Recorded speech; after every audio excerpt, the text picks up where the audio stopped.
Kemana Kak? Kemana? Emang aja.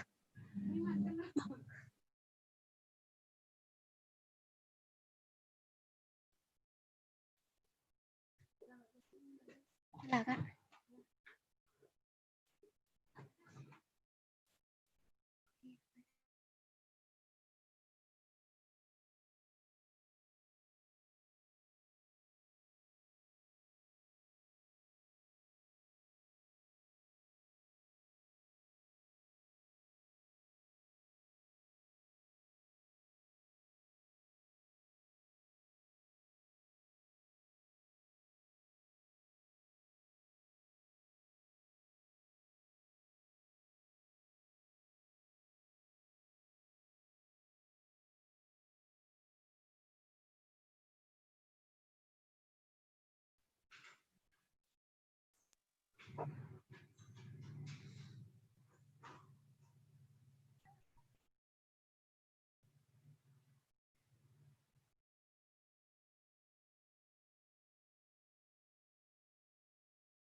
Assalamualaikum, Bu Siti Hadijah.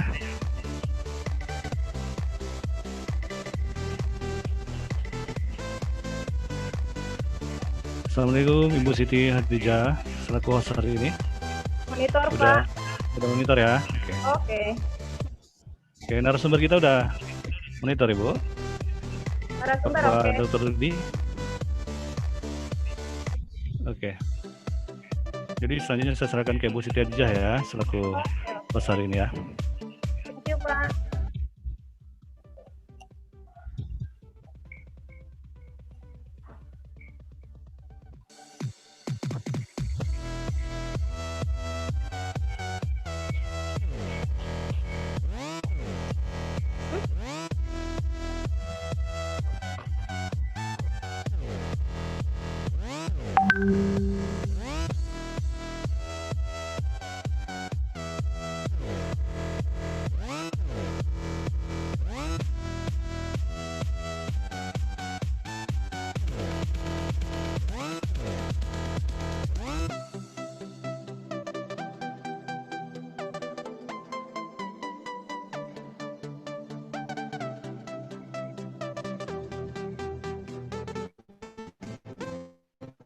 Astagfirullah.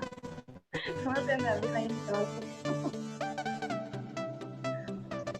Suka lihat ibu. Astagfirullah. Ini kayak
Bapak Ibu, 3 menit ke depan insya Allah kita akan mulai webinar kita hari ini. Tersisa 3 menit sesuai dengan jadwal yang ditentukan.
Izin panitia untuk memulai kegiatan kita.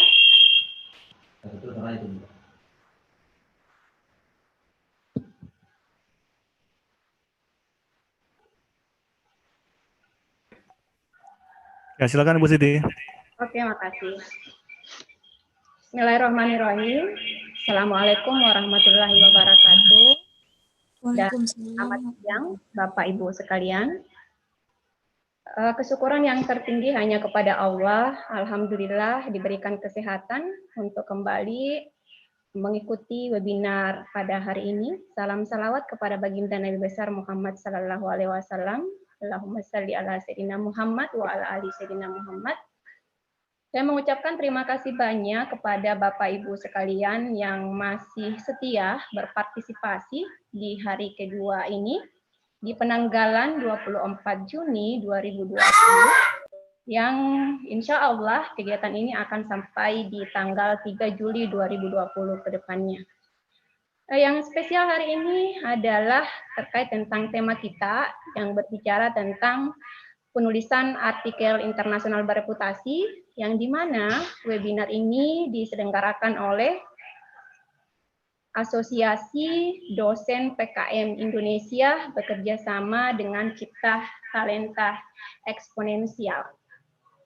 Sebelum saya menyapa narasumber yang sudah stay juga hari ini, sepertinya tidak afdol kalau saya tidak memperkenalkan diri terlebih dahulu. Perkenalkan, saya Ibu Siti Hadijah dari Universitas Sulawesi Barat. Hari ini diamanahkan sebagai host yang akan memandu acara ini sampai selesai.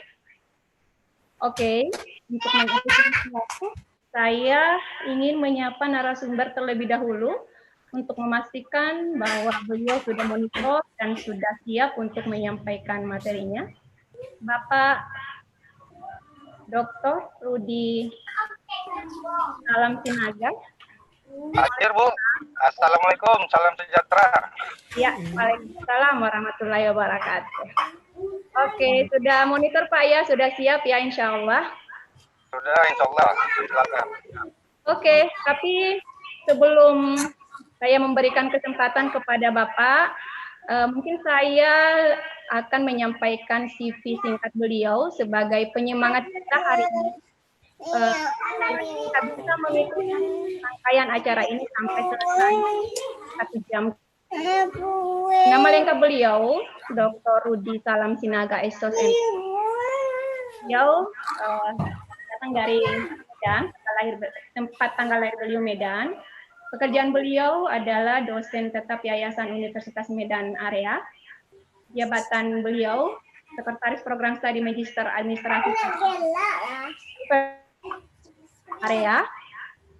Kalau saya membacakan pengalaman organisasi beliau, saya melihat di sini begitu banyak, tanpa mengurangi rasa hormat saya kepada narasumber.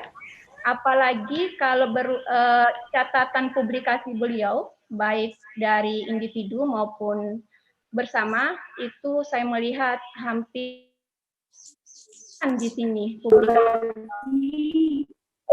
Dan memang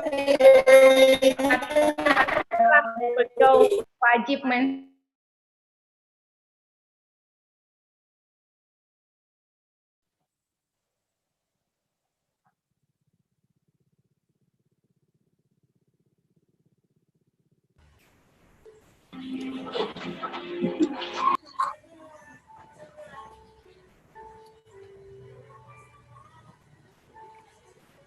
Gusti, lagi mood banyak.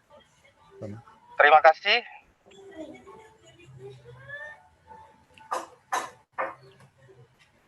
dibutuhkan trik, dibutuhkan teknik tersendiri, dan pastinya dibutuhkan ilmu. Ini kita akan mencoba mengupas tuntas terkait tentang bagaimana sih sebenarnya penulisan artikel internasional bereputasi. Waktu dan kesempatan saya berikan kepada narasumber kita yang spesial hari ini, Bapak Dr. Rudi Salam Sinaga. Dengan hormat dipersilakan Bapak. Terima kasih kepada Ibu Moderator, Ibu Siti, dan ucapan terima kasih kepada ADPI, semoga sukses selalu. Dan salam hormat saya kepada seluruh peserta serta pengurus ADPI. Izinkan saya memulai berbagi ilmu kepada kita semua. Apakah suara saya dapat didengar, Bapak Ibu? Terdengar, Pak. Baik, saya mulai.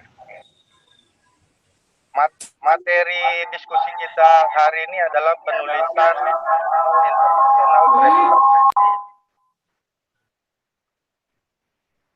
Hal yang penting untuk kita ketahui dalam penulisan jurnal internasional bereputasi, saya bagi ke dalam 3 klasifikasi yang perlu kita ketahui.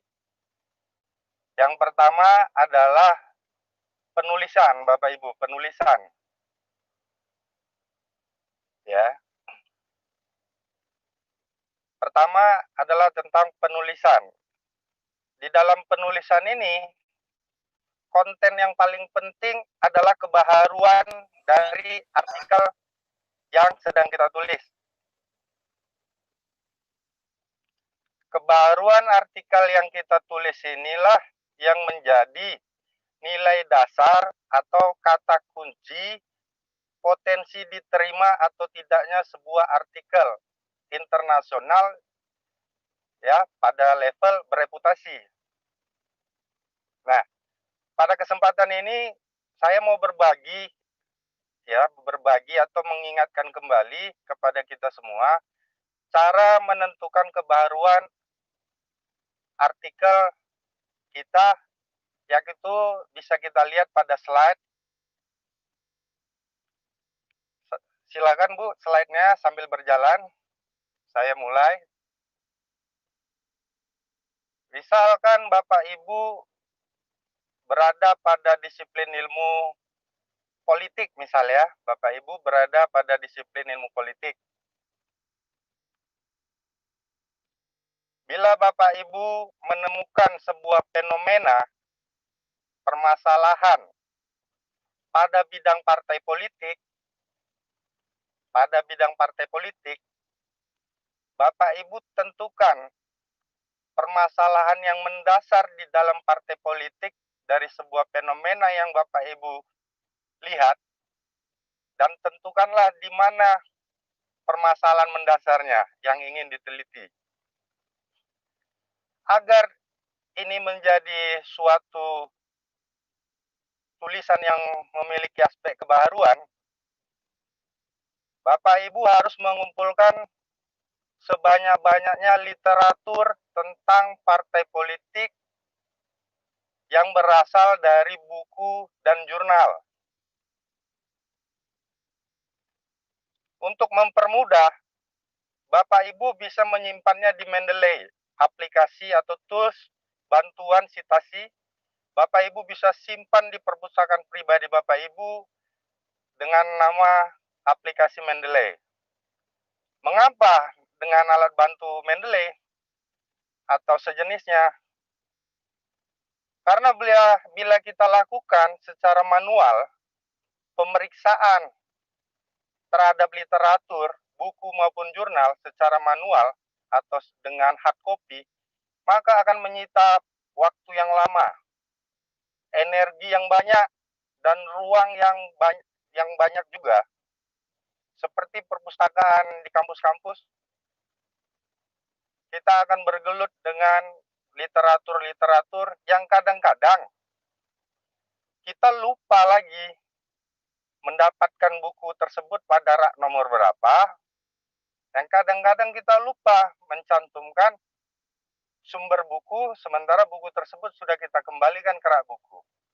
Jadi itulah kenapa saya menyarankan masukkan seluruh literatur, buku atau jurnal ke dalam perpustakaan pribadi kita, bisa dengan menggunakan Mendeley. Seluruh tema partai politik kita periksa satu persatu melalui Mendeley. Orang telah meneliti apa tentang partai politik. Kita spesifikasikan kepada tema yang lebih kecil pada konteks tema rekrutmen politik. Kita tinggal ketikkan saja frase rekrutmen politik atau political recruitment di dalam Mendeley, maka akan keluar seluruh judul penelitian berbentuk buku atau artikel dengan judul frasenya menyangkut political recruitment atau rekrutmen politik. Pada titik ini, di sini kita mencatat seluruh penelitian tersebut dalam subtema rekrutmen politik telah melakukan apa, di mana, dengan metode apa, dan hasilnya apa. Unsur-unsur inilah yang perlu kita tabulasi hingga akhirnya kita mengambil posisi yang berbeda dari penelitian yang telah kita telaah. Katakanlah dengan contoh, banyak orang telah meneliti rekrutmen politik dengan posisi studi rekrutmen legislatif, rekrutmen keanggotaan partai, dan belum ada orang yang meneliti tentang rekrutmen eksekutif. Belum ada orang meneliti tentang rekrutmen calon eksekutif. Maka dalam konteks posisi ini, rekrutmen eksekutif bisa menjadi kebaharuan. Pada titik ini, rekrutmen eksekutif bisa menjadi kebaharuan kita untuk kita lanjutkan menulis artikel. Contoh lainnya,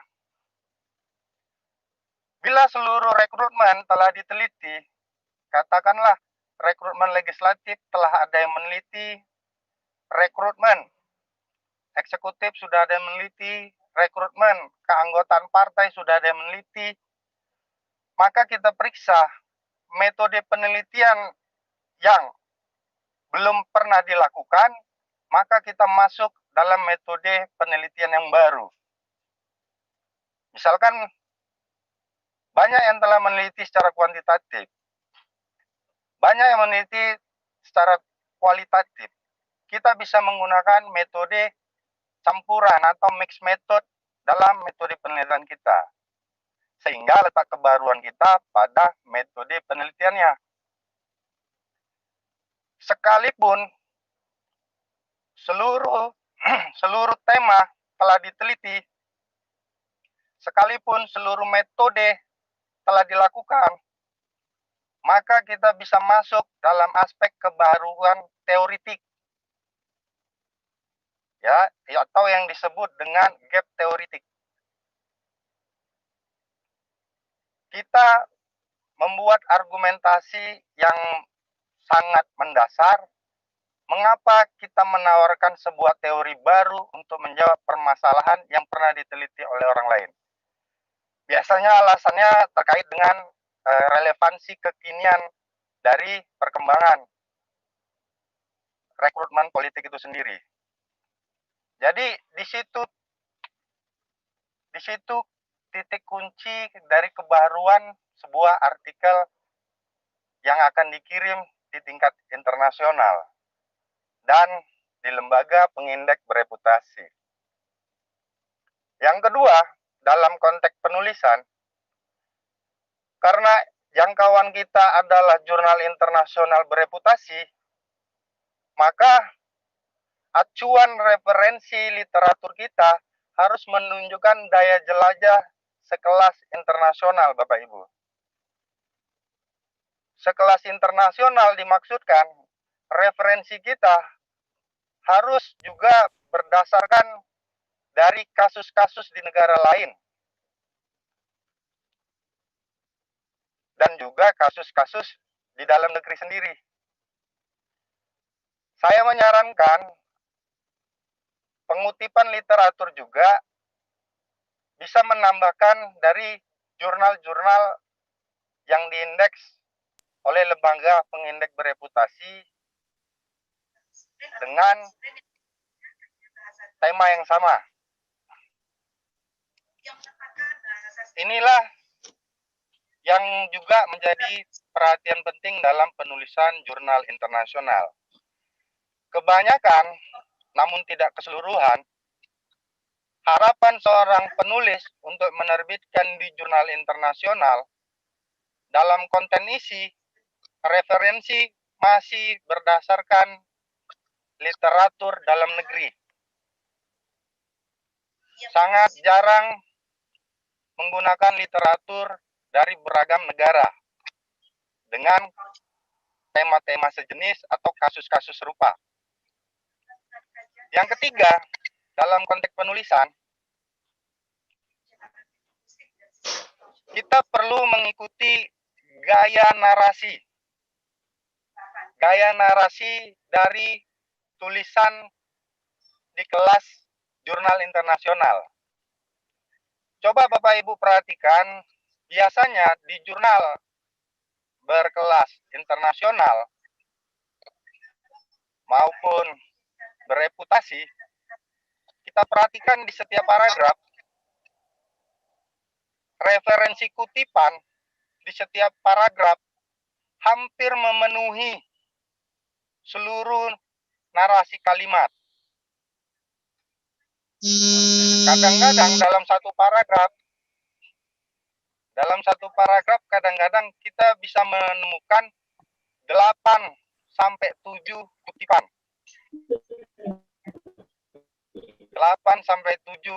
7 sampai 8 kutipan bahkan lebih. Namun tidak dengan gaya kutipan langsung. Melainkan dengan gaya kutipan tidak langsung. Nah, pada titik ini si penulis menunjukkan state of the art atau SOTA atau perjalanan dari sebuah kajian pada tema yang sedang diteliti, serta menunjukkan daya jelajah referensi agar argumentasinya dapat diterima secara universal. Saya lanjutkan pada slide berikutnya mengenai jurnal internasional. Jurnal tingkat internasional kita bisa melihat dari klasifikasi yang diberikan oleh Ristek Dikti atau dari bagian PAK Dikti. Pertama, menggunakan bahasa internasional. Bila telah menggunakan bahasa internasional, kita harus memperhatikan selain literaturnya juga berkelas internasional, ya, penerjemahan bahasa juga harus menjadi pertimbangan kita. Biasanya jurnal internasional bereputasi sangat menginginkan penerjemahan ke bahasa mereka secara native speaker atau menggunakan bahasa ibu dari bahasa mereka. Berikutnya, ciri-ciri jurnal tingkat internasional. Apakah itu terindeks DOAJ, apakah itu masih terindeks Google Scholar, hingga pada tingkat internasional yang bereputasi seperti Scopus, Thomson, biasanya menggunakan akses terbuka. Artinya, siapa saja dapat mengirimkan naskah artikel, tidak memandang usia, tidak memandang suku, tidak memandang latar belakang, tidak memandang kedekatan. Artinya, open access ini memang menjadi kewajiban dari jurnal berkelas tingkat internasional. Target mereka adalah objektivitas dan kualitas daripada artikel kita. Jadi tidak melihat latar belakang kita, hanya melihat konten dari artikel kita. Berikutnya, jurnal tingkat internasional tercatat pada database di tingkat internasional seperti Google Scholar, ROAR, DOAJ, dan lain sebagainya. Nah, jurnal di tingkat internasional pada umumnya, meskipun ada pembedaan nanti dengan jurnal bereputasi internasional, pada umumnya artikel kita ditinjau oleh reviewer. Adanya feedback, adanya koreksi. Dan biasanya dalam pengoreksian ini, nama kita masih dapat dilihat oleh reviewer. Ya, belum menggunakan double blind reviewer. Selanjutnya, proses publish atau publikasi biasanya lebih cepat. Lebih cepat dalam hitungan bulan, namun berbeda dengan jurnal internasional bereputasi. Selanjutnya, pada slide berikutnya.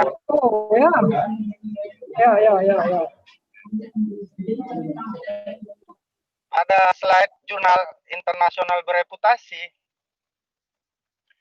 klasifikasi jurnal internasional bereputasi dapat dilihat di ketentuan yang diberikan oleh Ristek Dikti bagi kedosenan. Nah,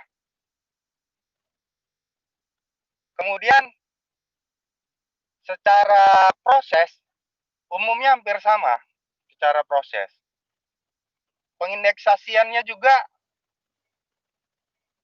ya, jurnal yang terindeks oleh Scopus, kalau kita periksa di indeksasi DOAJ juga tertera di DOAJ. Kalau kita lihat indeksasi Cimago, juga jurnal tersebut tertera di jurnal di lembaga pengindeks DOAJ. Selanjutnya, ada unsur tinjauan reviewer, ya, biasanya lebih ketat Bapak Ibu. Terdapat jurnal bereputasi internasional, proses reviewernya, ya, pada umumnya berlangsung hampir 1 tahun. Pada umumnya ya, tidak sama. Kasus demi kasus tidak sama, namun pada umumnya proses reviewer hampir mencapai 1 tahun. Jadi kalau Bapak Ibu punya hajatan, punya niatan untuk mempublikasi jurnal internasional untuk keperluan untuk keperluan penyelesaian studi S2, S3, maka saya anjurkan penulisannya lebih cepat dimulai karena prosesnya akan lama. Yang saya alami untuk pada tahap status dari submit pengiriman sampai berubah statusnya menjadi in review itu memakan waktu 1 tahun, Bu. Jadi 1 tahun saya hanya mendapat status in review, belum mendapatkan feedback atau revisi yang harus saya lakukan. Bervariasi memang. Seluruhnya itu bergantung pada ya kebaruan tulisan kita, bahasa terjemahan kita, dan skop bidang yang diinginkan oleh pengelola jurnal. Bila unsur ini telah kita penuhi, mudah-mudahan bisa lebih cepat dalam proses in review-nya. Selanjutnya, kita harus memperhatikan template Bapak Ibu. Setiap jurnal memiliki template yang berbeda. Kadangkala kita terburu-buru, ingin cepat, akhirnya kita melupakan template-nya yang biasanya terdiri dari tata letak kanan kiri atas bawah, abstrak, jumlah kata, font tulisan, besar tulisan,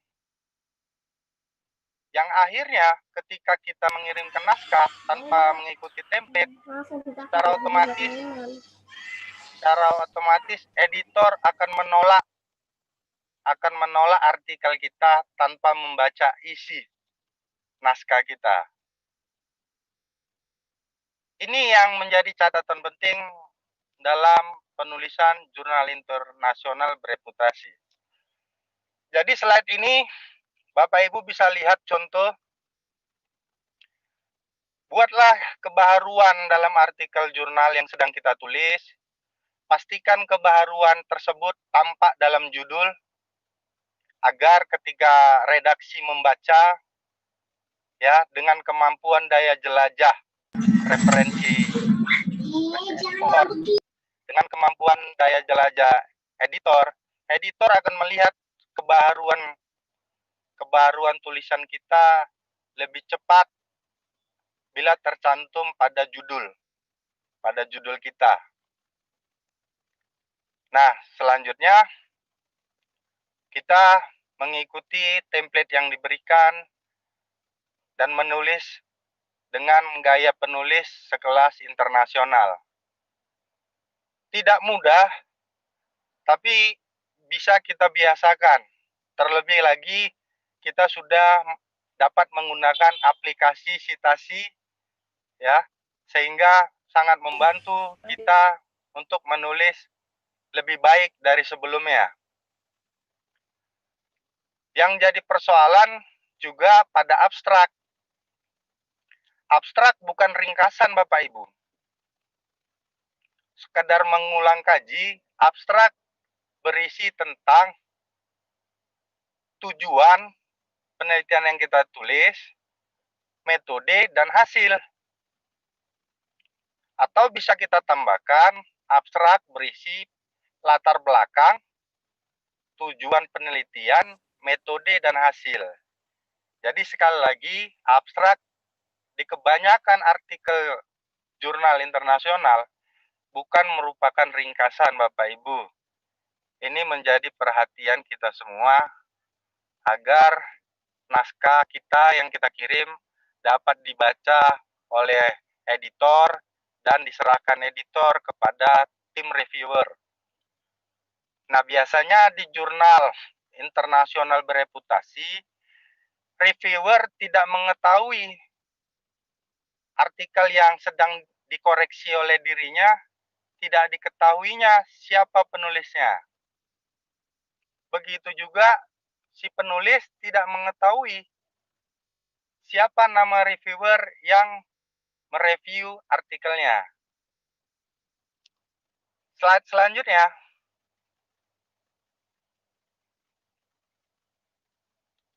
Secara umum, kita bisa melihat di website Simago, ya, bisa kita cari topik bidang yang sesuai dengan kepakaran kita sebelum akhirnya kita mengikuti template pada jurnal tersebut. Ada sedikit tips untuk kita semua. Pemilihan jurnal dapat kita pertimbangkan secara lebih umum. Artinya, kalau Bapak Ibu berada pada rumpun bidang politik, ya, berada pada rumpun bidang politik, Bapak Ibu memiliki tema tulisan, katakanlah politik identitas, tidak harus Bapak Ibu memilih jurnal dengan nama yang terkait dengan politik, seperti jurnal political party jurnal, atau jurnal penelitian politik. Tidak harus selalu demikian. Namun kita bisa mencari juga jurnal dengan kaitan identitas. Karena tadi tema kita politik identitas, kita bisa masuk ke jurnal dengan bidang etnis, dengan bidang identitas, dengan bidang imigrasi yang memiliki kaitannya dengan kependudukan atau etnisitas. Nah, biasanya ini yang belum diketahui oleh kita-kita yang baru memulai menulis. Kita masih terpatok pada judul jurnal. Bila kita menulis politik identitas, kita terpatok pada jurnal dengan judul politik. Sementara masih bisa kita mengirimkannya ke jurnal dengan judul etnis. Karena mereka juga memerlukan tulisan-tulisan dengan tema etnis dalam perspektif yang berbeda. Misalkan dalam perspektif politik, termasuk politik identitas. Slide berikutnya. Kita bisa mengecek juga di website Scopus atau Elsevier. Di sini kita bisa melihat jurnal-jurnal atau mendownload artikel-artikel yang disediakan secara gratis. Sebelum pada akhirnya kita menentukan ke jurnal mana yang hendak kita tujukan. Di dalam penelusuran ini juga kita bisa memeriksa jurnal bereputasi yang menyediakan publikasi gratis tersedia, juga jurnal yang menyediakan publikasi berbayar juga tersedia. Bergantung selera kita Bapak Ibu dan bergantung kemampuan finansial kita. Pada akhirnya saya simpulkan, penulisan jurnal bereputasi internasional harus memperhatikan pertama, kebaharuan posisi penelitian yang kita tulis di dalam artikel kita, yang harus bisa kita jelaskan dari sudut pandang state of the art atau SOTA atau perjalanan daripada tema yang sedang kita tulis. Kemudian argumentasi kita terhadap kontribusi dari penelitian tersebut harus juga bisa kita jelaskan sumbangsinya untuk akademis dan untuk praktisnya. Selanjutnya, yang kedua, kita memperhatikan penulisan, gaya penulisan di tingkat internasional. Itu yang kedua. Jadi berbeda Bapak Ibu cara menulis. Kebanyakan artikel di internasional itu sangat berbeda. Bedanya ya jelas-jelas kutipannya sangat banyak Bapak Ibu. Ya, sehingga nampak di daftar pustaka itu bisa 3 halaman. Untuk satu artikel saja bisa 3 halaman. Dan terdiri dari buku, disertasi, jurnal-jurnal, yang semuanya berasal dari beragam negara. Yang terakhir, yang ketiga, kita memperhatikan ya penulisan template yang dikehendaki oleh pengelola jurnal. Di sini butuh ketelitian, kesabaran kita semua, sehingga rencana kita 2 tahun ke depan untuk mendapatkan publikasi di jurnal internasional bereputasi harus kita tulis mulai dari sekarang untuk mendapat hasilnya 2 tahun ke depan, kurang lebih demikian. Demikian kepada moderator, saya kembalikan kepada Ibu Siti. Terima kasih. Assalamualaikum warahmatullahi wabarakatuh. Waalaikumsalam warahmatullahi wabarakatuh. Terima kasih Bapak Rudi. Luar biasa penyampaian materi dari narasumber kita pada hari ini. Selanjutnya kita akan masuk ke sesi tanya jawab atau lebih tepatnya diskusi. Tapi sebelum masuk di sesi tanya jawab, saya menyapa dulu bagi Bapak Ibu sekalian yang baru bergabung di dalam webinar di hari kedua ini, di mana hari ini kita mengangkat tema penulisan artikel internasional bereputasi. Semoga tetap setia ya sampai akhir acara sebentar. Bapak Ibu sekalian, saya berikan kesempatan bagi yang ingin berdiskusi langsung dengan narasumber kita hari ini, bisa langsung, bisa lewat kolom chat juga. Saya persilakan Bapak Ibu.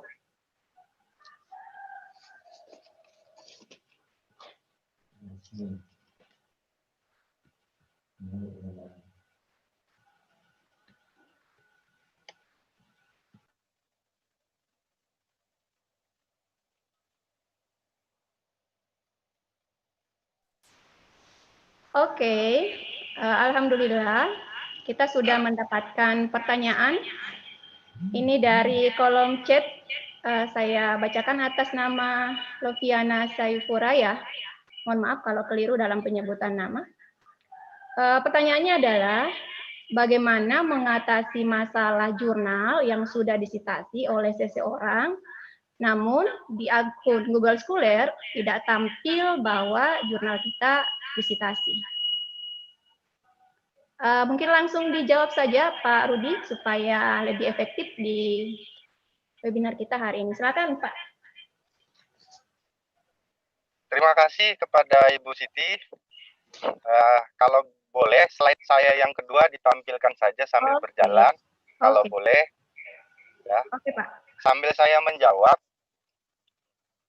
Jawaban terhadap citasi kita yang belum tampil di Google Scholar, pertama, ya, kita harus ketahui bahwa mesin Google juga memerlukan waktu untuk dapat merespon segala perkembangan terkait artikel kita. Kadang-kadang hasil daripada citasi tersebut memiliki duplikasi. Artinya, duplikasi di sini adalah kadang-kadang jurnal yang publis di alamat website A, kadang-kadang tidak sadar kita upload juga di website B. Website B itu seperti media sosial lainnya yang bernuansa akademis, seperti ResearchGate, seperti Akademia Edu. Kadang-kadang kita menguploadnya di situ juga, sehingga terjadi double citasi. Ini yang akhirnya membuat mesin pencarian Google kurang maksimal merespon perkembangan dari citasi artikel kita. Selain yang paling mungkin adalah mesin Google Scholar memerlukan waktu untuk melakukan citasi. Waktu di sini berkaitan dengan 1 minggu 1 bulan atau beberapa bulan. Tapi biasanya nggak sampai 1 tahun, Bapak Ibu. Ya, beberapa kasus saya dapati jurnal sudah terbit 1 bulan, tapi belum muncul dalam pencarian Google Scholar. Nah, biasanya itu bergantung kepada kita. Semakin rajin kita menambahkan publikasi kita secara otomatis di Google dan menghapus publikasi yang tidak berkaitan dengan kita, ini akan cepat direspon oleh mesin Google Scholar. Sehingga segala sitasi dari penulis lain yang mengambil rujukan terhadap artikel kita, jumlah sitasinya dapat juga direspon lebih cepat. Jadi sekali lagi Bapak Ibu, jawabannya adalah bergantung pada mesin, bergantung pada kemampuan mesin Google Scholar ya bekerja. Karena sangat banyak memang yang harus diperbarui oleh mesin ini. Demikian Ibu Siti. Oke, Pak, terima kasih banyak atas jawaban yang diberikan. Sepertinya masih ada pertanyaan yang masuk, Pak, ini. Saya lihat kolom chat terlebih dahulu.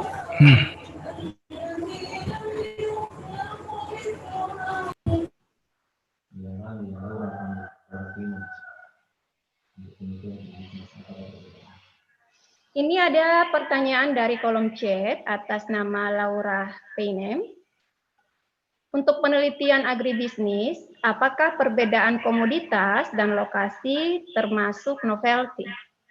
Silakan Bapak Rudi. Baik, tolong slide-nya dilanjutkan Bu sampai Mendeley Bu. Oke. Sampai ada capture Mendeley Bu.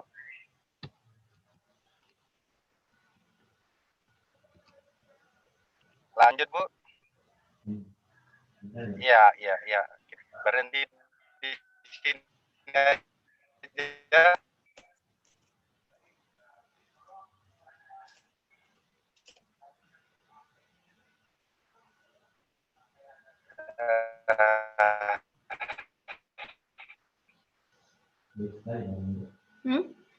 Sampai ada capture Mendeley-nya Bu.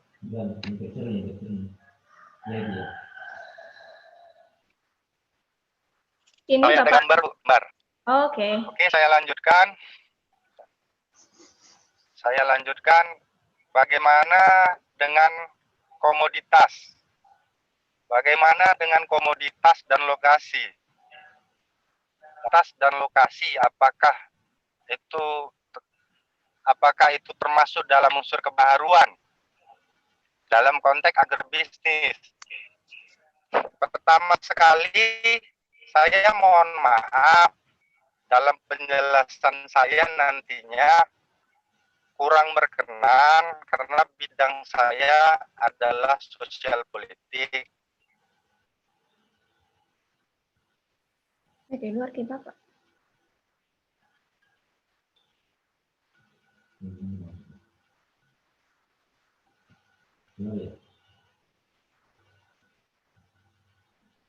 Bapak Rudi masih monitor?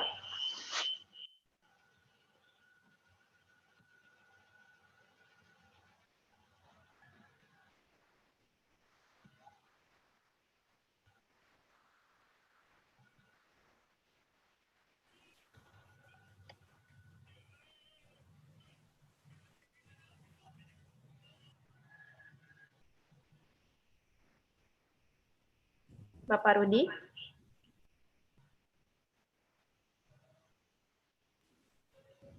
Oke, silakan panitia untuk membantu. Siapa tahu ada teknis. Pak Rudinya lagi keluar kayaknya Bu. Oh ya, nanti cepatnya kembali ya. Oke, mengingatkan Bapak Ibu sekalian, kegiatan hari ini diselenggarakan oleh Asosiasi Dosen PKM Indonesia. Bagi Bapak Ibu yang kemudian ingin menjadi bagian dari ADPI ini bisa. Terima kasih. Oh ya, silakan Pak Rudi lanjutkan. Terima kasih. Saya lanjutkan. Unsur kebaruan meliputi posisi studi, tema, lokasi, metode, ya semacam itu Bu. Demikian, Bu Moderator.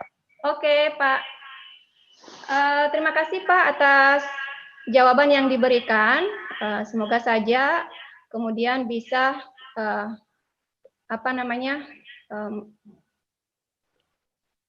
penanya yang kemudian tadi menyampaikan pertanyaan bisa kemudian memahami. Kalaupun tidak, insya Allah kemudian materi ini akan di-share oleh panitia.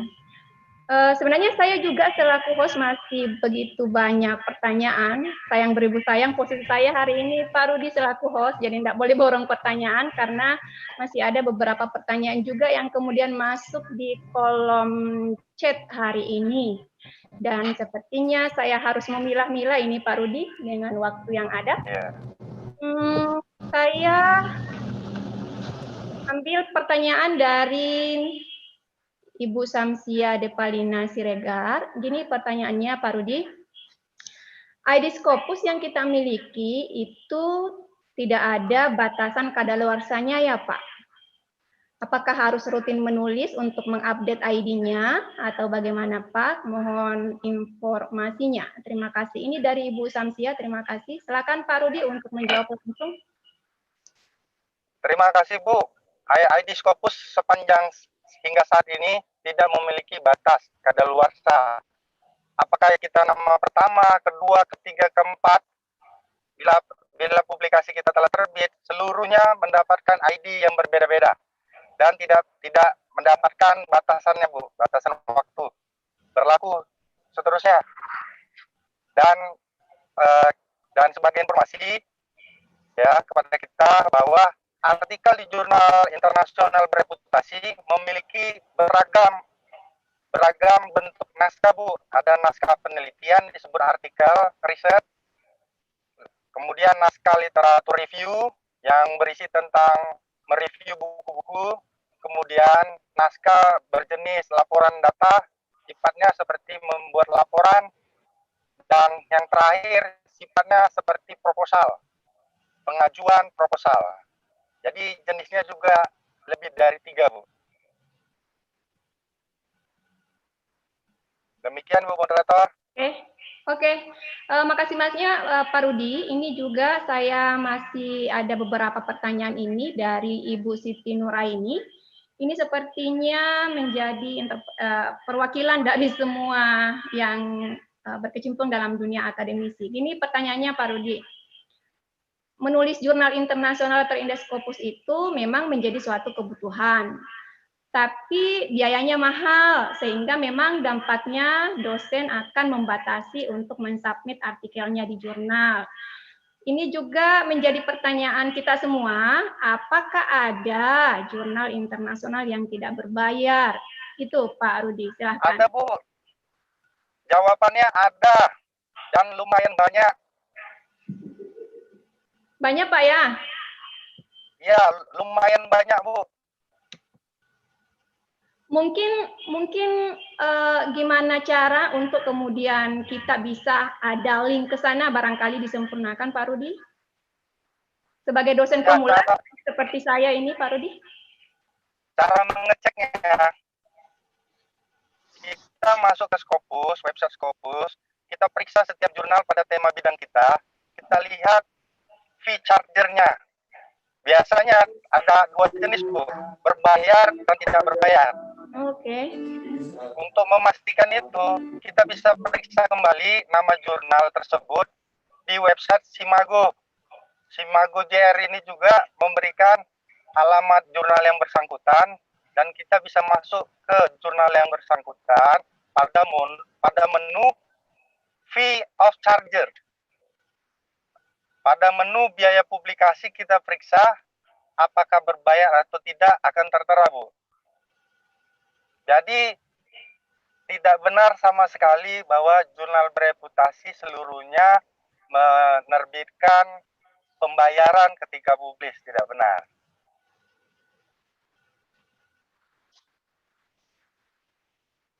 Demikian Ibu Moderator. Ya. Terima kasih Pak Rudi. Misalnya sebentar nih mereka mau menyempurnakan gambaran terkait tentang jurnal reputasi internasional bereputasi ini tidak jadi masalah Pak Rudi ya. Kemudian di wapri langsung Pak Rudi ya untuk kemudian semakin menyempurnakan ilmu mengenai artikel internasional bereputasi. Ini masih ada pertanyaan juga dari Levi Hermalena, Ibu atau Bapak ini, saya mohon maaf.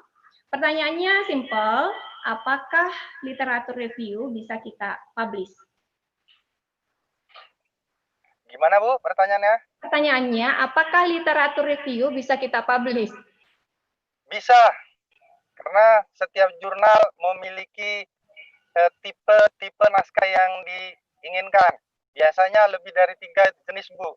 Ada artikel berbasis penelitian, ada critical review, ya, ada telaah literatur. Tinggal kita saja memeriksa ke jurnal yang bersangkutan melalui websitenya, Bu. Oke.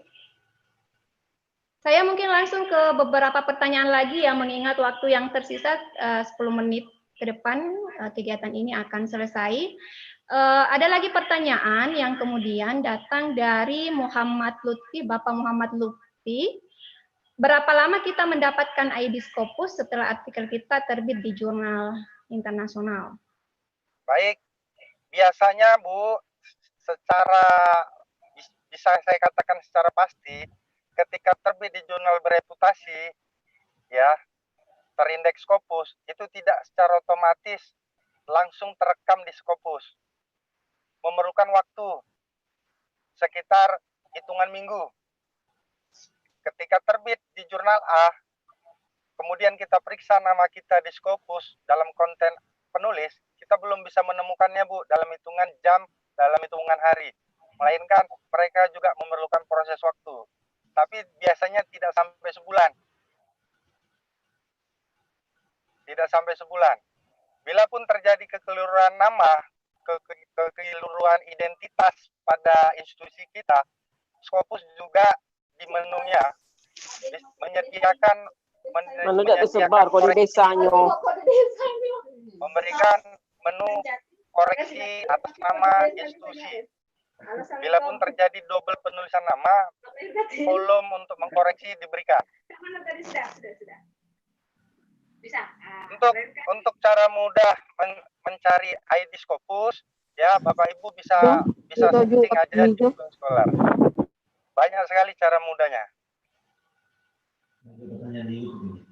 Ini mohon maaf kepada Ibu Moderator, saya berada di dalam mobil sambil menunggu anak saya pulang les. Tidak apa-apa Pak Rudi, yang paling difokuskan kan kita semua mendapatkan sharing materi dari Bapak Rudi pada siang hari ini. Ya, alhamdulillah. Sepertinya semakin akan berakhir kegiatan, semakin banyak yang bertanya. Ini Pak Rudi ya, saya mungkin sasar ke YouTube dulu ya, karena ada pertanyaan juga nanti yang via YouTube, kemudian tetap bisa berpartisipasi secara perfect hari ini di kegiatan kita. Atas nama Sri Hapsari, pertanyaannya seperti ini Pak Rudi. Untuk ke jurnal bereputasi, apakah harus bersanding dengan penulis yang sudah memiliki ID Scopus agar mudah tembus? Pak, ini saya anggap pertanyaan yang sangat luar biasa ini Pak Rudi. Silakan untuk dijawab. Terima kasih. Ya. Jawabannya tidak harus Bu, tidak harus. Namun boleh. Jawabannya tidak harus, namun boleh dicoba. Aman lah. Tidak harus, tapi boleh dicoba. Kesimpulannya di konten itu nanti Bu, di konten isi tulisan. Oh ya, terima kasih Pak Rudi. Jawabannya singkat, tapi memang sudah mewakili semua pertanyaan dari Bapak Ibu sekalian. Saya juga adalah pertanyaan satu ya Pak Rudi ya. Ini Ya, kan Bu kalau yang moderator. di satu aja enggak apa-apa. Ini kan tadi kalau berbicara masalah proses publish internasional memang sangat lama ya, 1 sampai 3 tahun. Pertanyaannya rentang menunggu itu apakah catatannya kita itu terrekor ke dalam misalnya laporan kinerjanya kita sebagai catatan Tridharma Perguruan Tinggi. Walaupun belum keluar, tapi tetap terrekor ya aktivitasnya Pak, sambil menunggu waktu kemudian itu dipublish. Itu gimana Pak Rudi? Ya, terima kasih. Saat ini tulisan saya dengan nama pertama sedang status in review dua artikel di jurnal Q2 di Brazil. Ya, di Brazil secara gratis. Ya. Kemudian apakah kasus semacam ini bisa dijadikan kinerja?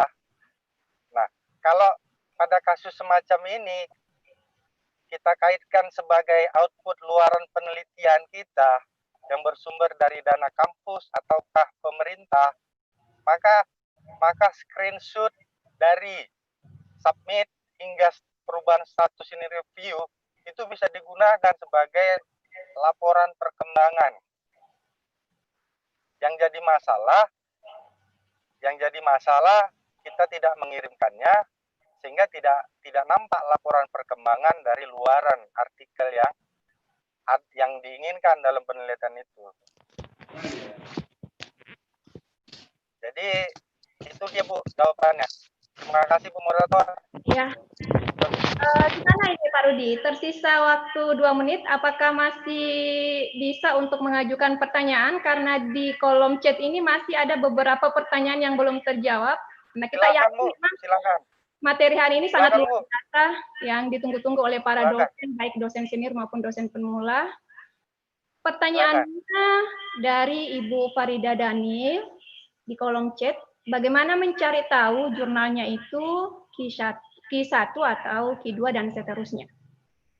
Baik, Q artinya kuartal. Kuartal hanya diterbitkan oleh Simago JR.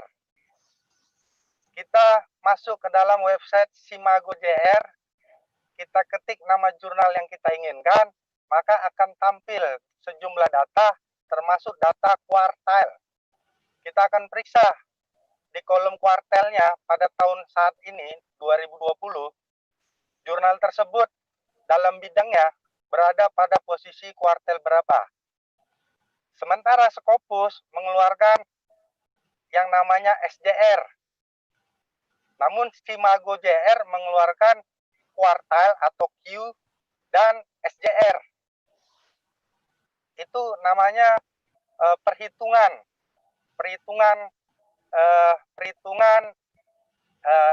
dampak faktor, impact factor. Jadi cara melihatnya masuk ke Simago JR, ketik nama jurnal yang kita tuju, periksa di menu kuartalnya, akan kita ketahui pada tahun saat ini berada pada kuartal berapa, di bidang apa. Begitu Bapak Ibu, tetap semangat. Ya. Terima kasih Pak Rudi, sangat luar biasa jawaban yang disampaikan oleh Bapak Rudi. Tapi mengingat waktu sesuai dengan jadwal yang telah diberikan oleh panitia, kita hanya diberikan kesempatan selama kurang lebih 1 jam. Dan saya mohon maaf selaku host hari ini karena tidak bisa mengakomodir semua pertanyaannya. Begitu banyak pertanyaan di kolom chat Pak Rudi. Seperti yang saya sampaikan tadi, insya Allah akan disempurnakan dengan panitia memberikan link materinya. Begitu pula juga mungkin Pak Rudi memberikan ruang untuk kemudian berkomunikasi langsung ya dengan partisipan semua hari ini. Ini tembus berapa partisipan ini? Tembus 296 partisipan. Wah, luar biasa. Webinar seri kedua hari ini masih semangat. Tetap semangat. Iya, tetap semangat.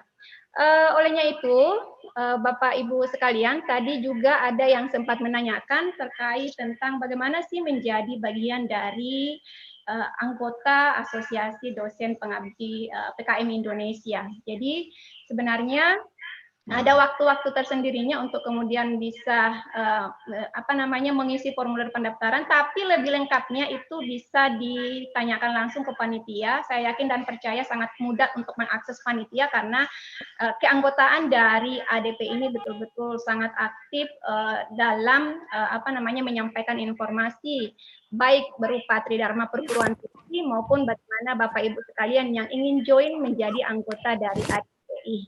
Ya. Mungkin seperti itu saya mengucapkan selaku host Pak Rudi, terima kasih banyak, salam sehat pastinya, salam kompak selalu, begitu juga dengan seluruh partisipan hari ini yang sudah setia mengikuti sampai akhir pertemuan. Saya mengingatkan kembali, ini adalah hari kedua ADPI ini, webinar ADPI ini kemudian akan diselenggarakan sampai tanggal 3 Juli 2020, pastinya dengan topik-topik yang masih sangat luar biasa, tidak beda jauh dengan yang ada pada hari kedua ini. Dan insya Allah besok, jangan bosan-bosan, karena besok kemudian sepertinya kita akan bertatap muka lagi di hari ketiga, sesuai dengan tugas yang diberikan, yang berbicara tentang bagaimana menyusun proposal PKM Mandiri. Jadi Bapak Ibu yang sudah menjadi partisipan hari ini, sekiranya bisa kembali meluangkan waktu untuk bersama-sama mengikuti webinar di hari ketiga sampai di selanjutnya. Terima kasih Bapak Ibu sekalian, terima kasih Bapak narasumber hari ini, terima kasih panitia, ya, terima kasih admin, ya, salam sehat, salam sehat. Mohon maaf kalau ada kekeliruan dalam menyampaikan, murni dari kesalahan saya secara pribadi. Terima kasih. Terima kasih Bu Siti Hadijah, terima kasih Pak Rudi. Terima kasih. Assalamualaikum warahmatullahi wabarakatuh. Berikan ke admin. Terima kasih Bu. Waalaikumsalam warahmatullahi wabarakatuh. Terima kasih Pak, Ibu. Salam sehat.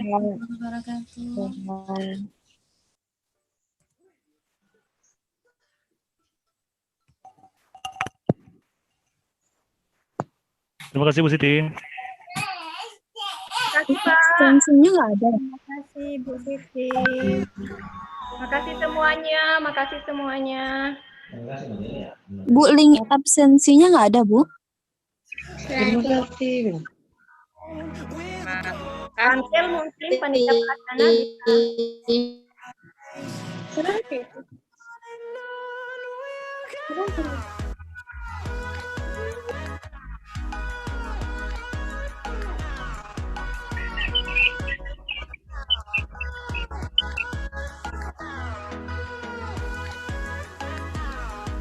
Absensi sudah ada, link absensi sudah ada Bapak Ibu sekalian. Muhammad di share enggak?